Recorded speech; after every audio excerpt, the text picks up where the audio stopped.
naked shamanism. Welcome to With Insights Radio. I'm your host, Iggy Garcia. I will take you on a journey across the universe through shamanism, metaphysical, and holistic. So sit back and relax and enjoy the show.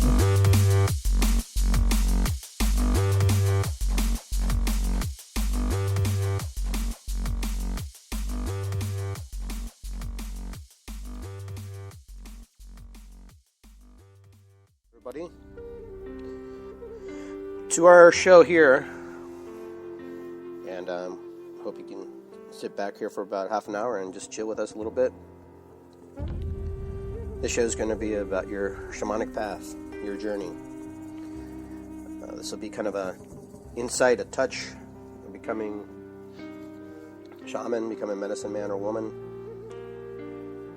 So I just kind of want you to sit back and relax a little bit. And just listen to what I have to say. I don't expect anyone to agree or disagree. Just enjoy and take with you what you feel is important. And as it's titled, it's called the Urban Suburban Shaman. In this day in life, a lot of us do not live in the woods. A lot of us don't congregate, like the old days, and solitude. Different types of solitude.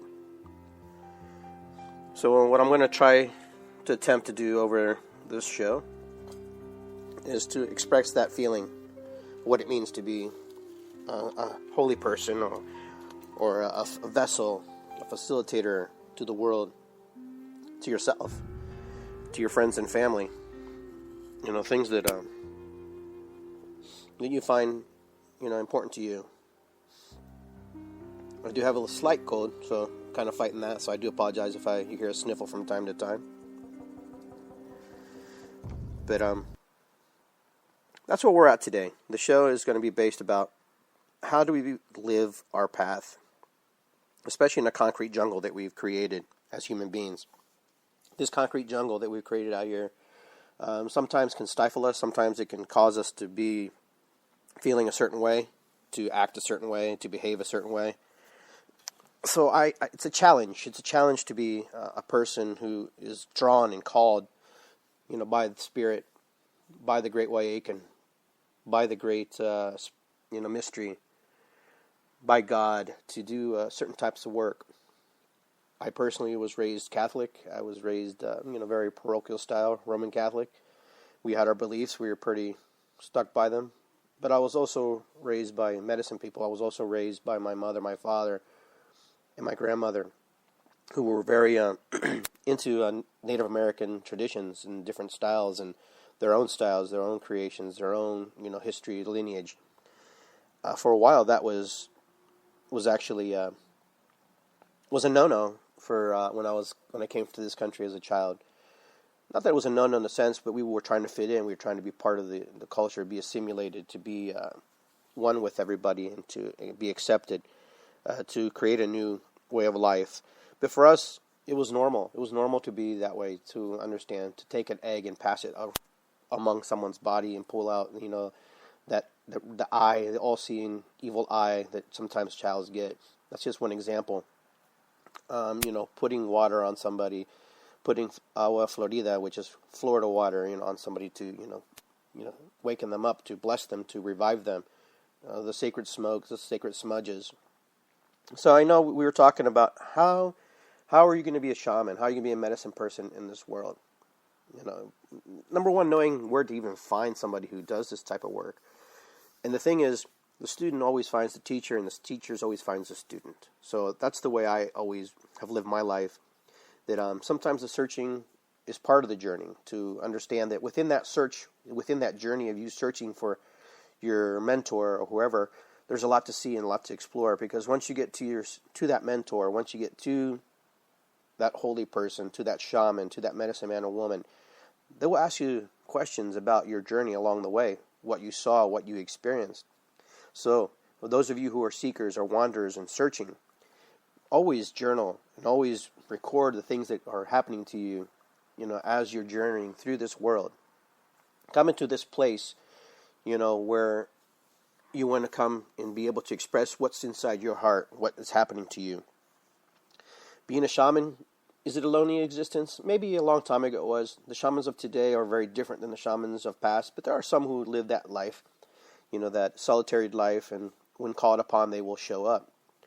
But every day we're in communion with nature. We're in communion with all aspects of life. Every day we see the sun. Every day we see the trees. Every day we touch the grass. To understand what it means to all my relations to be one. I am also a Peruvian shaman, but I'm also a Nemenha medicine man. I'm an understudy. I'm learning the ways of the Nemenha, Native American group here in the United States. And I'm also one of their chiefs, very honored to be, accept that calling. But those journeys and those things never stop. They never end. Never, ever, ever. That's when you know that you're a true student, a true teacher, because when you never stop learning these mystical ways. My advice is to learn everything. To learn everything you could possibly touch, everything you can feel, and go in there with an experience, and go with an open eye, an open heart of understanding that someone else's medicine is very valuable and important to them. As a shaman, as a medicine person, we honor and respect other people's medicine. We do not dictate. We do not tell them that this is the way it must be done. No, we honor. As long as we, in this return, ask the same of the person with us. I believe that a person who's doing stones, a person who's doing Reiki, a person who's doing the proper and doing the thing they need to do that aligns their spirit and soul. But we always evolve, we always change, we always want to learn new things. So is any healing better than another? Absolutely not. Every healing has its purpose, a higher purpose, a calling, something that says, I am going to do this because I resonate with touching and not touching, to put my hands above someone's face, their body, and touch areas deep within that I can't even see, to feel the energy coursing through my fingers, like lightning coming through. It's whatever centers you. Especially in this world that we live today. We live in this concrete jungle, like I mentioned earlier. It is a concrete jungle. It is a world that has changed, that has morphed into something completely different than we are even used to. Years and years and years ago, the mountains were there, and we carved through the mountains, we carved through the trees, we carved through the land. We re-landscaped the landscape. We changed it. But the landscape is still there. It has taken new form. It has taken a new embodiment. It has taken a new love, a new course of energy, a new course of existence. What was once ground, dirt, rock, and stone have become mountains called a building, a skyscraper. Our new landscape is of mountains. Our roads that used to be dirt, grass, have now become pavement. How many times do we honor these sacred beings, these sentinel beings, these living, coursing beings? When's the last time when you were driving on the road gave thanks to the highway for supporting you? When was the last time you said, thank you, tires, for supporting my car and keeping me in a safe way? When was the last time you thanked your vehicle for driving and making it to the next block? A lot of us don't even think about that. But as a wanderer, as a shaman, as a medicine person, we acknowledge that other things are here with us, that we are not alone, that we work together, that we're in harmony, in a balance, in a rhythm together.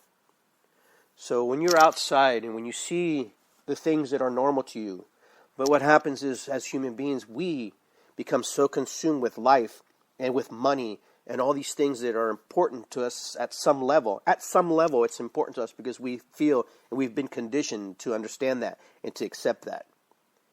Do we have to have money? No, the worth and people made it this far without money, but now it's the monetary system. It's the system that has caused corruption and greed.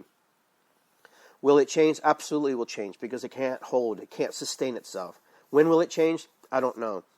I'm not privy to that information, but I do know this. It will change and it will manifest into something completely different. Now we're moving into a credit system. How many credits do you have? How many credits do you have on your card? That's not even how much money anymore. Even when you put a coin in a video machine, it's called credits. It's not called money. So they're being conditioned into a system of where we put our services to use, and now we get credited for that use. So when you go to the store and you want to return an item, now they don't give you money back. They give you a credit. So, as I'm saying, things do change, and we must change with them, and we must also understand how we will change with them. We do not have to agree with the change. We don't have to stand by and observe it, or we don't have to stand by and just be a participant. We can actually be part of the manifestation. We, as human beings, have manifested everything that we see in front of us. Everything that is around us is our manifestation, our creation, through the great Creator. We saw a need, and we said we're going to do it like this.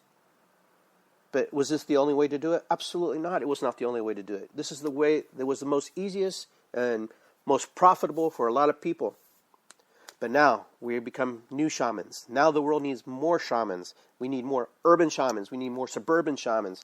We need shamans from all walks of life, not just shamans who are hiding in the woods, who have a great value, who hold energy and hold space for us. But the new shamans are very connected to their environment. They understand it. They know what ails the people here. They know why and what is needed. But a lot of these shamans are quiet and silent. I'm not saying you have to go out and announce that you're a shaman. I'm a shaman. Here's my card. No, but understand that the things that we have here, there's a great need for people who need this kind of work. People who are asking to, be understudies, to study and to learn the ways of the shaman. If you believe that you're one of these urban, suburban shamans, it's time for you to get back into ceremony and to honor and to respect and to show the Mother Earth, I see you. I honor you. I'm with you. The waters have changed. The air has changed.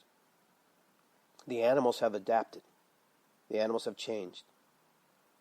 The animals have, the fear level is very different now. They used to fear us. And they shouldn't fear us, but they used to fear us. Now they've even come so close to even stand next to us. As I sat in my house with my family the other day, I sat here on the couch. We were watching, of all things, a wolf movie. It was called American Werewolf in Paris. It was one of those movies that I'd seen when I was a younger man. And then all of a sudden I hear this rasping noise. Shh, shh, and I wasn't sure what it was. I go to the window and I can't see anything because I don't have my flashlight. And I couldn't quite figure out what was going on, so I just kind of let it go. I just say, go, be gone, be gone. There was a slight fear, a slight tinge. I wasn't sure who was calling and who was beckoning our welcome or beckoning us to allow them in. But later that morning, around 5 a.m., my daughter comes running up to our bed. And granted, my daughter's 21 years old. And she's like, Dad, there's a deer at my window. And he's rubbing himself against the house. And I was afraid to open, but I just peeked a little bit. And I saw it was a big...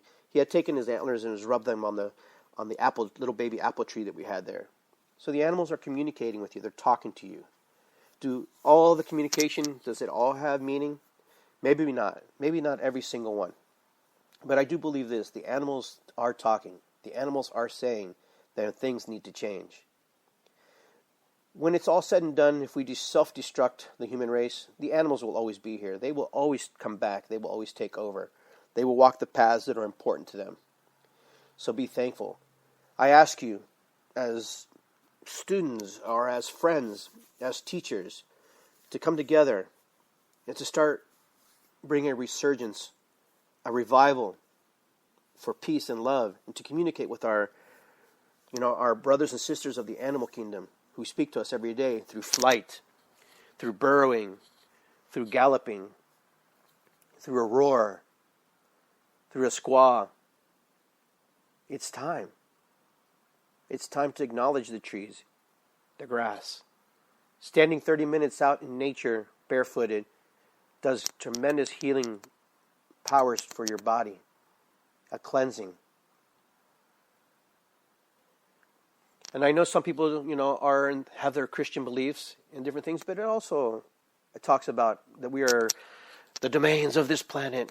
Ha! I laugh. That's true, maybe, to some degree, because we can burrow it over and bear it up. But I tell you, the Mother Earth always has the last laugh. Because when our buildings come crumbling down and our buildings come falling and our roads collapse and crack, who takes over? Nature, Mother. She comes streaming back up. We battle and we fight just to keep up with her. and to keep her under control. You can't keep her under control. When you're buried your streets and you put your building, she grows around you, a forest that you don't even notice. She can grow in forests in a matter of a year or two. Like that. That's how much we've changed. That's how much nature has adapted.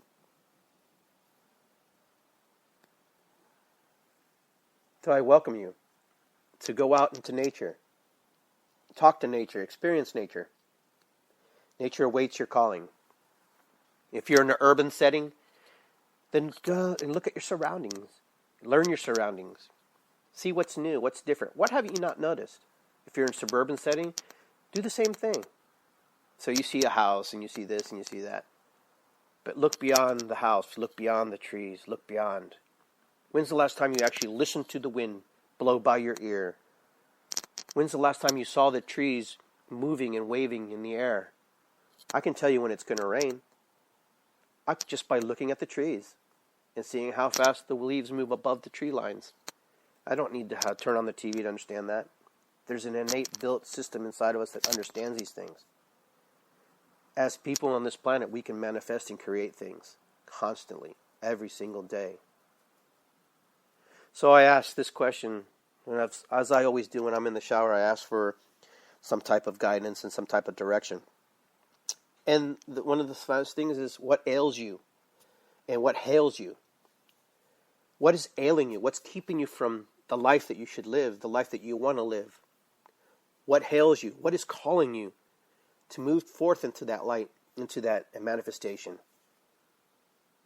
Which one is greater, the hailing or the ailing? Is the ailment the creation of your mind slowing you down, stopping you? Oh, I have fibromyalgia. Oh, I don't feel well. Oh, my back. What is it?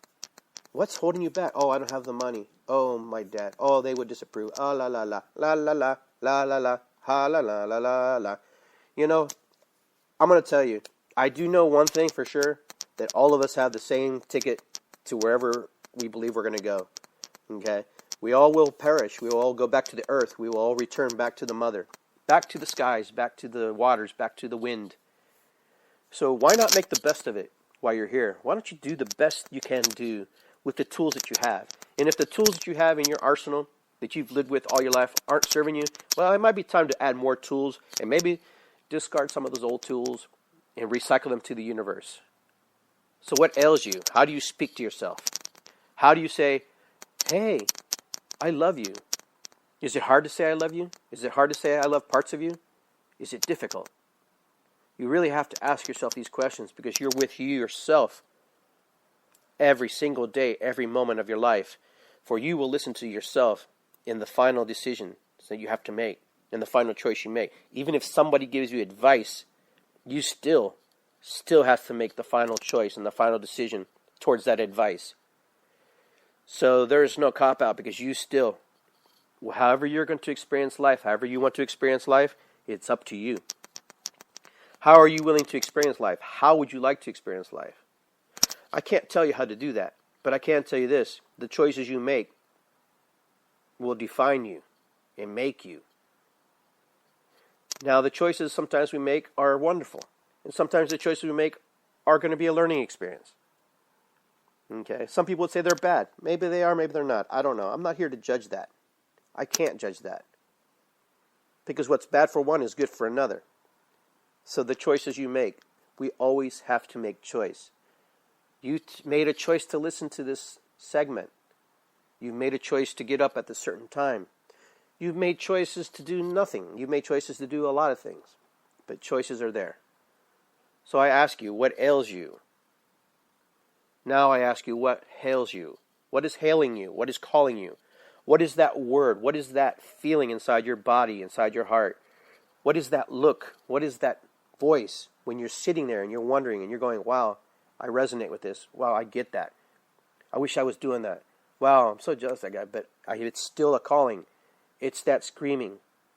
So many of us gone to college or going to college to make a career for ourselves, to live in the system that says, if you work this many days and this many hours, we'll pay you this much money. If you go to college for these many years and this many times, and I'm not knocking it. Trust me, I'm not knocking it. I'm making an observation from my vantage point, from my perception only. You're part of a business that's selling you a piece of paper saying, hey, here it is. I have friends who are master's degrees, PhDs, who can't even find a job. Can't even find a job in their field. Okay? Something's wrong. Something's not right when that happens. Something's not right when you can't apply and receive a job that you are studied in. You know? So for me, that's kind of a contradiction. It's something that's, if I wanted to be a teacher and I can't teach because there's no teaching jobs or I have to move or whatever, fine. But there's a lot of people out there. Education is a value. Just like this course we're doing in the Urban Suburban Shaman. This is just education. To learn. To hear something for the first time again or the first time once. Or many, many times. So what hails you? What calls you? What is you calling your spirit? What is engulfing you? What is saying, I want to be this. I want to do this. Are you doing it? What will it take for you to step out of your comfort zone? What will it take? A tragedy? A happy moment? Seeing that someone else can do it? You can do anything if you put your mind and you set your goals and your priorities towards it. Some of us work in things that we just hate. I know you because I've been there. I've been there. So folks, I ask you, what ails you and what hails you? What is more powerful? The ailment or the calling? The drive, the motivation. If you feel that sickness is serving you and that's where you need to be, then honor it. Honor where you're at. At least honor it and say, you know what, Valraja, I honor you. I thank you for allowing me to feel pain again. I'm feeling it. I didn't feel it before. But now that you know that you're feeling the pain, now that you know that you're feeling this feeling about whatever you're feeling, it's time to address it and speak to it. Dear body, I honor you. You're my temple. I can't live without you at this moment. We're here together. Your spirit, your soul, and your body are connected. Most of us think that they're one, but they're separate. They're separate. It's like the battery in your car is separate from the motor, separate from the chassis, separate from the wheels. They all have a combined, and they all work together when the key is turned on. So when you turn the key on, how are you functioning? Is your engine light on? When's the last oil change you had? How do you feed your body? What do you give your car every day? Do you check the pressure in your tires? You check the pressure in your body, the blood pressure. Are you maintaining your health, your vitality, the way you do your car? The reason I give you a metaphor here is because this is an urban, suburban way of life. We drive cars now. We don't ride horses like we used to. Some of us do, but we don't ride them in the city like we used to. A lot of us who are going to hear this show drive cars, motorcycles, bicycles, walk. To be the shaman in the urban setting, to be the shaman in the suburban setting, is one to understand, one to acknowledge, and one to observe, one to see, one to value what's in front of them. Value the people. When someone else is angry, are you responding or are you reacting? When someone needs a push, when their car breaks down, do you give them a blessing because you can't stop? Or do you laugh? Or do you move forward and just ignore it like nothing happened? Or are you the shaman who gets out and pushes the person to the side and asks if they're okay and if they could use a cell phone to call a family member or loved ones, whatever? Do you see faces in the trees, in the leaves? Do you see faces in the clouds? When you throw a rock in the water, do you notice how many ripples come off that rock that you've thrown in? Stepping into shamanism is to understand that you will be walking in two worlds. A world that is of the human being, of the people who are around you, and the world of nature. Some people say it's the dark, it's the death. No, that is for some shamans. But there are other shamans who believe that you walk and you notice the other things that are around you. Life, As I look out this window right now, outside my window, I see a face of a woman smiling at me with long black hair. Her hair is parted through the middle. And the funny thing is she's playing a flute. And I'll have to take a picture of this, and hopefully it comes out. I might have to doctor it up and touch it up a little bit. But I'm just totally amazed by watching her and acknowledging that what we're talking about is true. And she's happy. But I also see a face of a dragon with its tongue spitting out. A reminder that we do live in the other world as well. We may be in peace, but there's also that other aspect of people who are not in alignment and not resonate with the beliefs and the thoughts that we are creating. So folks, I ask you, just be kind to yourself. Honor where you're at as a human being. You know you can do better. We all know we can do better. If you're happy where you're at, and I honor that for you. And I'm grateful for that. I'm nothing but another person like you, trying to survive and trying to make the best of this world. So I just say, when you go out today, be a little more observant about the things around you.